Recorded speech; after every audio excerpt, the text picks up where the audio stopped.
പശ്ചിമേഷ്യയിൽ മാസങ്ങളായി പുകയുന്ന യുദ്ധഭീഷണികൾക്കിടയിൽ ഇപ്പോൾ ലോകം ഏറ്റവും കൂടുതൽ ശ്രദ്ധിക്കുന്നത് ഇറാൻ പ്രസിഡന്റ് മസൂദ് പെസഷ്കിയാൻ നടത്തിയ ഒരു പുതിയ പ്രസ്താവനയിലേക്കാണ്.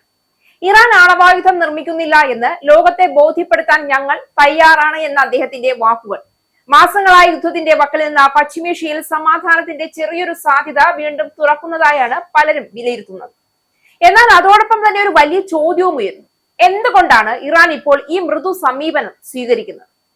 ഇറാൻ ആണവായുധം നിർമ്മിക്കുന്നില്ല എന്ന് ലോകത്തെ ബോധ്യപ്പെടുത്താൻ പൂർണ്ണമായും തയ്യാറാണ് എന്ന് വ്യക്തമാക്കി പ്രസിഡന്റ് മസൂദ് പെസഷ്കിയാനാണ് രംഗത്തെത്തിയത്.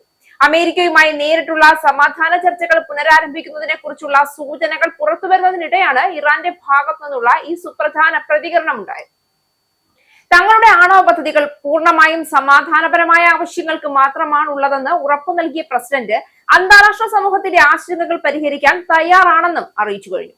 നിലവിലുള്ള തർക്കങ്ങൾ പരിഹരിക്കാനും പശ്ചിമേഷ്യയിൽ സമാധാനം പുനഃസ്ഥാപിക്കാനും ലക്ഷ്യമിട്ടുള്ള നയതന്ത്ര ചർച്ചകൾക്ക് ഈ ഉറപ്പ് പുതിയൊരു ഊർജം നൽകുമെന്നാണ് വിലയിരുത്തപ്പെടുന്നത്. നേരത്തെ അമേരിക്കയുമായുള്ള സമാധാന ചർച്ചകളിലേക്ക് വീണ്ടും നീങ്ങുന്നുവെന്ന സൂചന നൽകിയും പെസഷ്കിയാൻ രംഗത്തെത്തിയിരുന്നു.